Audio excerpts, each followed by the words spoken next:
All right, I'm gonna try to give you a really high flyover here in this video of how to do some really basic coloring, just basic stuff. So these are just non-log clips that we recorded in Riverside. This is most of what we're gonna be working on here when it comes to podcasting and stuff.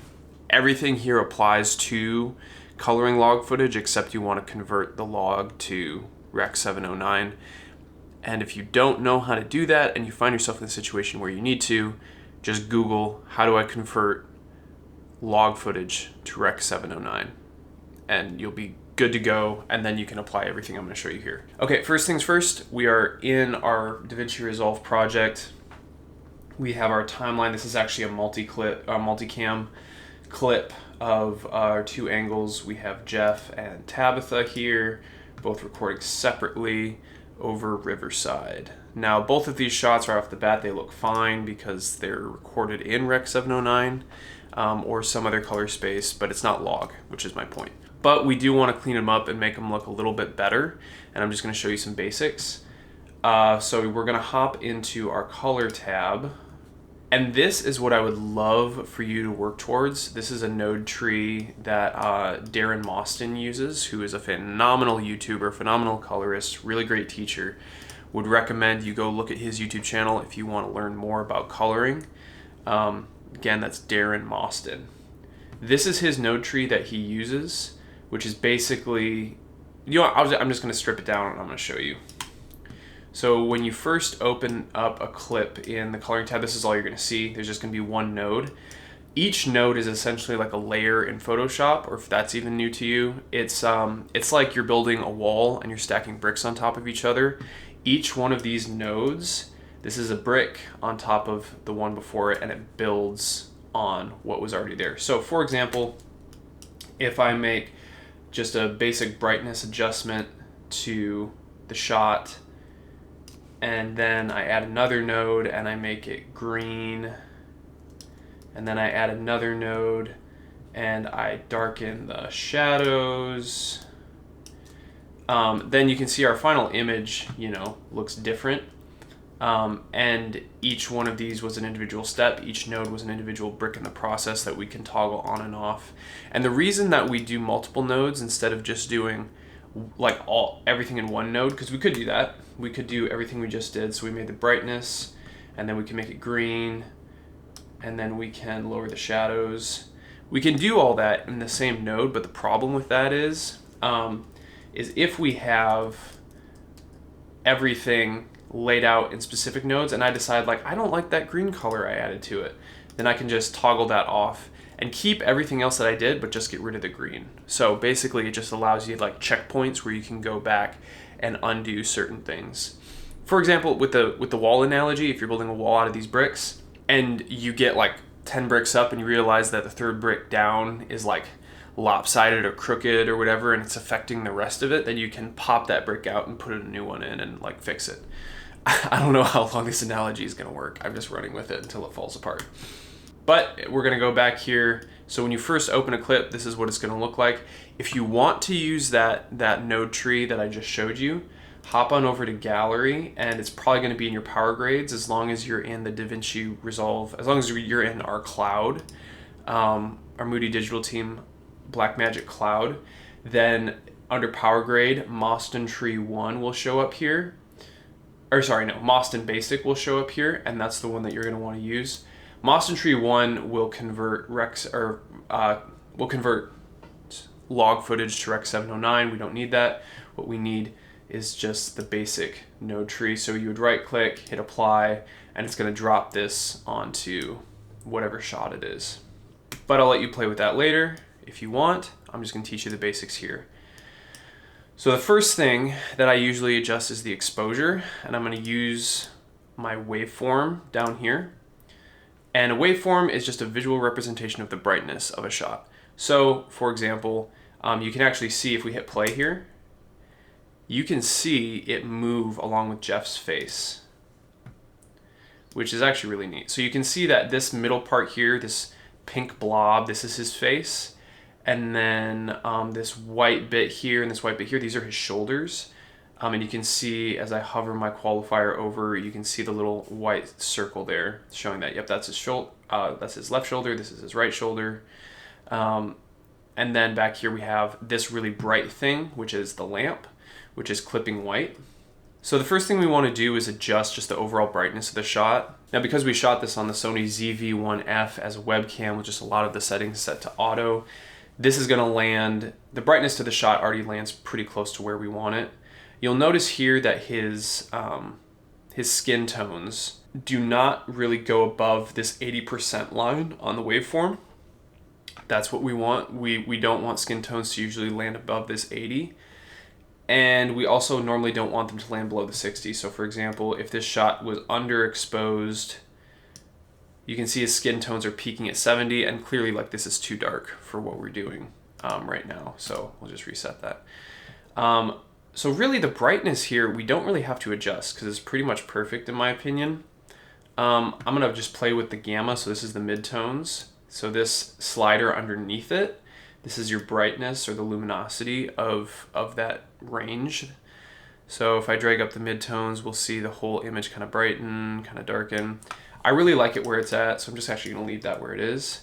I'm gonna add a new serial node, which you can do by right-clicking and then going add node, add serial, or you can hit Option S or Alt S if you're on Windows. And then this next node, I always do contrast. So I'm gonna add a label here. Contrast. So you can see this first one is EXP for exposure. This one I'm labeling contrast. Contrast is going to adjust like the height of the highlights and the darkness of the shadows all at once. And I like to do that here. There's a couple places you can do it. I like to do it just in the main color wheels section. And you can see a slider right here, contrast. We're just gonna grab that. We're gonna drag it up. This is gonna increase the contrast. And we can drag it down, which is gonna decrease the contrast. In general, a good rule of thumb is just going to be, if you don't know how to make something look good, and you're still getting a hold and a handle of things, then just make the adjustment to that parameter. So in this case, it's contrast. Make an adjustment to it until it's clearly like too much, and then dial it back some. So for example, I'm like, okay, that's way too much. So then I'm gonna dial it back some. And then if we toggle this on and off, we'll see, yeah, like it looks better overall. I'm gonna adjust this. There's really no way to quantify this that I've found. I just kind of adjust it until I think it looks good. And that looks pretty nice. I'm going to add another serial now, and this next one is gonna be saturation. So there's only 3 main nodes here. There's gonna be exposure, contrast, and saturation. Yep, spelled it right, nice. Saturation, this is just gonna boost the vibrance of the colors, or literally the saturation of the colors. So to help us quantify this, we're gonna go down to our scopes, and we're gonna select vector scope. The vector scope shows us, essentially it's just a representation of one of these color wheels. So if we were to grab the global color wheel and grab it toward orange, you would see the vector scope reflect that toward orange. We can go toward purple, it's gonna reflect it to the top right quadrant of the circle of the vector scope. So basically it's just it's a representation. And the further out the color goes, that shows how saturated it is. So if we were to drop the saturation all the way down, we would see that like it's just this one little pinpoint in the middle, which by the way, that middle, it should be perfect. I think that's middle gray or perfect white. It's one of those. But let's just reset this. I usually I find myself increasing saturation instead of decreasing it for the most part. And I like that. It's very slight, but you can see as we toggle it, actually that's really hard to see at all. We don't want to make it too saturated. We don't want his skin tone to be too like red. But that looks generally fine. Okay, now I'm going to show you how to adjust the skin tones. Now this happens often. So a lot of times people who are new in video, and even me who's been doing it for like 7 years, I'll sometimes shoot with the wrong white balance, which just means that the color is off. See the document that I made just about normal video settings if you want to learn more about white balance. But if you shoot with the wrong white balance, your shot could come in looking just like totally the wrong color.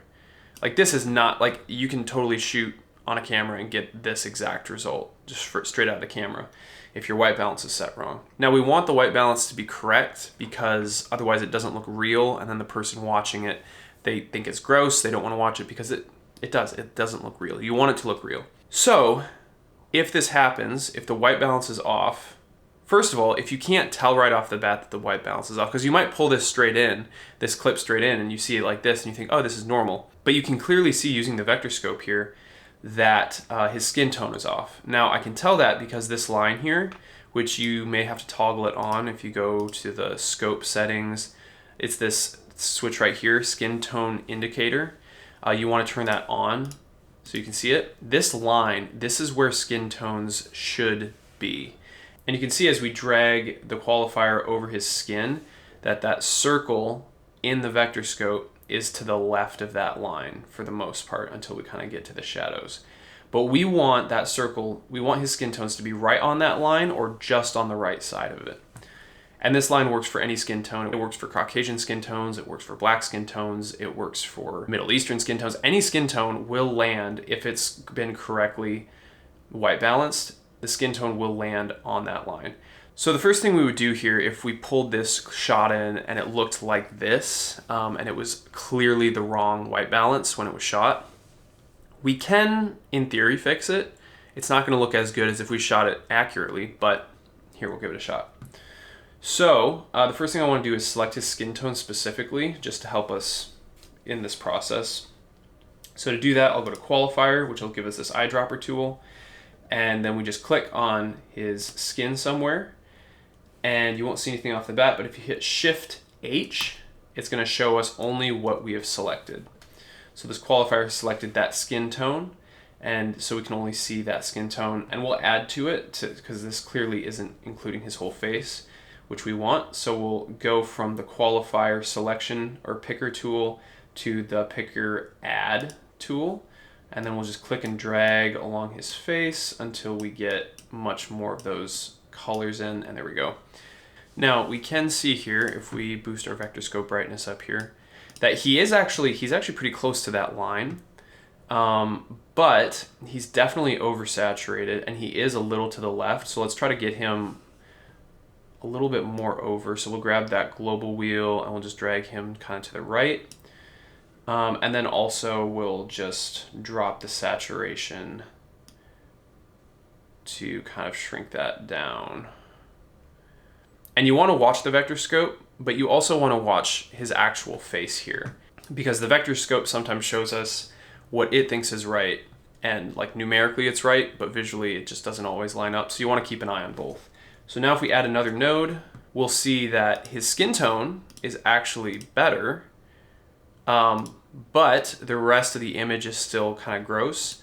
So we'll just, right now, because we use the qualifier, we only affected his skin tone, but we want what we did to his skin tone to affect everything else. So to do that, we'll just hit reset on all of these qualifier points, which then opens everything up. And you can see that, like, it's better. It's not good, I think, but it's better. Like, this would be kind of usable. I'd probably hop in and adjust the temperature, kind of cool it down a little bit, and that looks fairly good. That's what you would do if you pulled it in and it looked just really bad, which does happen a fair amount. But ideally, what would actually happen is we've made our exposure, our contrast, and our saturation adjustments, and then we would hop in, and just to make sure that our skin tone is good, we would open up our vector scope, go to the qualifier, color picker, select his skin tone, hit Shift H, and we'll see the rest of his skin here. And we would see, oh, in this case, actually, so fresh out of the camera, it was a little bit off. It's actually leaning a little bit toward that orange pink kind of fuchsia. So I'm gonna adjust that. I'm gonna grab the global wheel and I'm gonna pull that back toward that skin tone line.